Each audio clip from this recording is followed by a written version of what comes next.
Shalom, shalom, paix, grâce, faveur de la part du Seigneur pour toi et pour moi en ce jour béni. Je bénis le Seigneur pour l'opportunité de partager cette exhortation avec toi. Aujourd'hui, je voudrais avec toi dans la parole de Dieu, l'évangile de Marc chapitre 7, verset 14. Il est dit ceci. Ensuite, ayant de nouveau appelé la foule à lui, il lui dit, écoutez-moi tous et comprenez, il n'est hors de l'homme rien qui, entrant en lui, puisse le suivre. Mais ce qui sort de l'homme, c'est ce qui le suit. Verset 16. Si quelqu'un a des oreilles pour entendre, qu'il entende. Verset 17. Lorsqu'il fit entrer dans la maison, loin de la foule, ses disciples l'interrogèrent sur cette parabole. Il leur dit, vous aussi, êtes-vous donc sans intelligence? Ne comprenez-vous pas donc que rien de ce qui du dehors entre dans l'homme ne peut le suivre? Car cela n'entre pas dans son cœur, mais dans son ventre, puis s'en va dans les lieux secrets, qui purifient tous les aliments. Verset 20. Il dit encore, ce qui sort de l'homme, c'est ce qui le suit. Car c'est du dedans, c'est du cœur des hommes que sortent les mauvaises pensées, les adultères, les impudicités, les meurtres, les vols, les cupidités, les méchancetés, la fraude, le dérèglement, le regard envieux, la calomnie, l'orgueil et la folie. Verset 23, il dit ceci. Toutes ces choses mauvaises sortent du dedans et suivent l'homme. Toutes ces choses mauvaises sortent du dedans et suivent l'homme. C'est pourquoi je voudrais partager avec toi sur ce qui suit la vie de l'homme. Sur ce qui peut suivre ma vie et ce qui peut suivre ta vie. Parlant de ce sujet, Jésus fait référence à certaines choses. Il parle de ce qui sort de l'homme et de ce qui entre dans l'homme. Dans l'homme, il peut y entrer ce qu'on appelle les aliments. Et Jésus dit, ce ne sont pas les aliments qui suivent. Parce que les aliments, quand ils entrent en nous, ils ne vont pas dans notre cœur, mais ils vont dans notre ventre. Et ils seront purifiés et le restant va dans les lieux secrets. Alors, il parle et il insiste sur ce qui suit, ce qui rend sale la vie de l'homme. Il parle de ce qui sort de notre cœur. Et il dit que c'est ce qui sort de notre cœur qui rend notre vie souillée, qui rend notre vie sale, qui rend notre vie impure devant Dieu. C'est pourquoi Dieu dit, ce peuple m'honore des lèvres, mais son cœur est loin de moi. Pourquoi? Parce que le cœur est le centre dans lequel Dieu doit trouver la place. De la même manière que les mauvaises choses proviennent de notre cœur, Dieu aussi veut conquérir notre cœur. La Bible dit, tu aimeras le Seigneur ton Dieu de tout ton cœur. Le premier élément, la première chose que nous devons, avec laquelle nous devons aimer Dieu, ce sont notre propre cœur, nos pensées. Alléluia. Et ici, il dit, Jésus dit ceci. Il dit les choses qui sortent du cœur, ce sont ceux-là qui rendent la vie de l'homme impure ou bien qui suit l'homme. Et il cite en premier les adultères. Le point de départ de l'adultère, c'est quoi? C'est le cœur. Parce que c'est là que nous laissons les sentiments, les désirs prendre le dessus sur la volonté de Dieu. Et ce que l'Esprit de Dieu veut que nous fassions. C'est là dans notre cœur que nous avons les sentiments quand nous voyons un homme ou bien une femme et que nous sommes déjà mariés, mais nous désirons cet homme ou bien cette femme. Il parle des impudicités. L'impudicité, le fait de vivre une vie qui n'est pas moralement acceptable, qui est bannie par la parole de Dieu. Toi, tu es garçon, tu dors avec une fille, tu couches avec une fille alors que vous n'êtes pas marié, tu es fille, tu couches avec un garçon alors que vous n'êtes pas marié. Ça, c'est de l'impudicité. Tu vis une vie qui n'est pas pure. Il dit les meurtres. Quand quelqu'un commet un meurtre, Jésus d'abord dit que même celui qui médite du mal contre son frère dans son cœur a déjà commis un meurtre. Cela veut dire quoi? Le meurtre, ce n'est pas l'acte, mais c'est la source. La source, c'est quoi? C'est le cœur.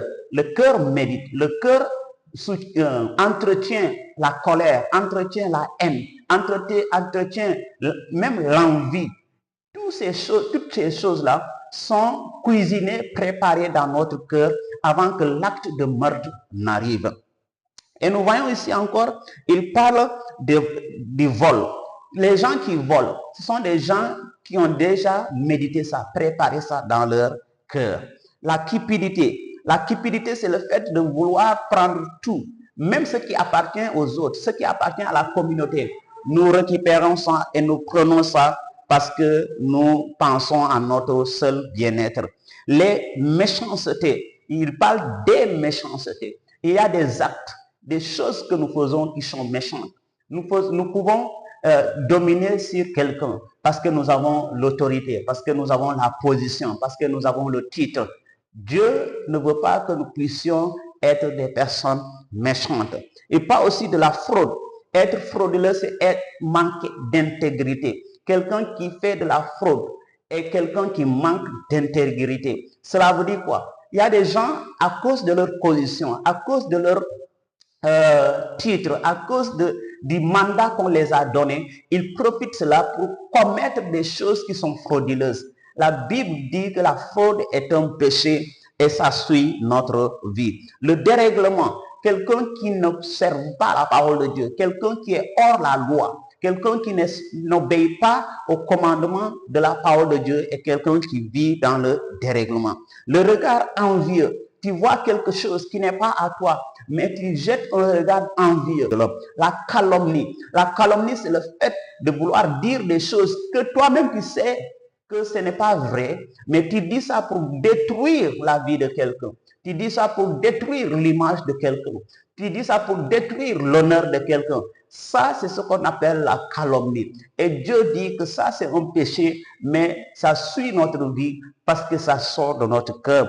Ensuite, il parle de l'orgueil. L'orgueil, c'est le fait de s'estimer au-dessus de tous. On se voit à ses propres yeux plus important que l'autre, plus valeureux que l'autre, et que l'autre n'a aucune valeur devant nous. Ça, c'est l'orgueil, et c'est ça qui a fait précipiter Lucifer de son lieu de faveur et de grâce auprès de Dieu. Et nous parlons ici de la folie aussi. Il dit que la folie est quelque chose qui vient de notre cœur.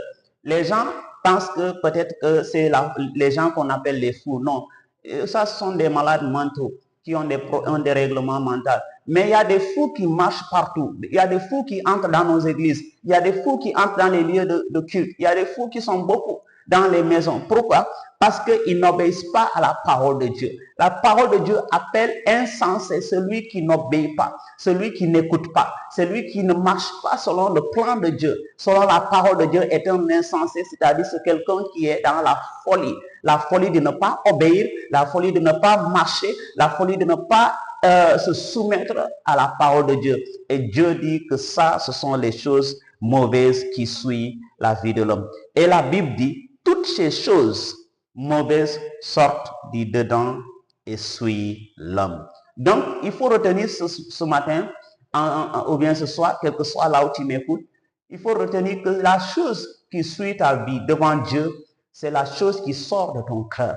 Qu'est-ce qui sort de mon cœur? Qu'est-ce qui est dans mon cœur? Qu'est-ce que je laisse avoir de la place dans mon cœur? Ce n'est pas ce que je mange. C'est pourquoi ce n'est pas le fait de se laver, de se purifier dehors qui est important. Non. Est-ce que ton cœur est purifié? Toi qui te laves avec certains bains pour te purifier, est-ce que ton cœur est purifié? Est-ce que ton cœur a été lavé? Est-ce que ton cœur a été purifié? Et laisse-moi te dire, le sang de Jésus peut laver ton cœur. Le sang de Jésus peut ôter l'adultère. Le sang de Jésus peut ôter toutes ces choses mauvaises qui sont dans ton cœur. Fais confiance au Seigneur. Reviens à Dieu. Reviens au Seigneur Jésus et le ciel s'ouvrira sur toi et la bénédiction de Dieu sera sur toi. Je bénis le Seigneur pour ta vie et pour ma vie. Que Dieu nous accorde la grâce de pouvoir sonder nos cœurs et de voir ce qui est dans notre cœur. Quelles sont les méditations que nous avons? Quelles sont les pensées que nous avons dans notre cœur? Qu'est-ce que nous laissons prendre racine dans notre cœur? C'est très important de vérifier cela. Que Dieu te bénisse, te garde, toi et tes proches, au nom de Jésus-Christ. Amen.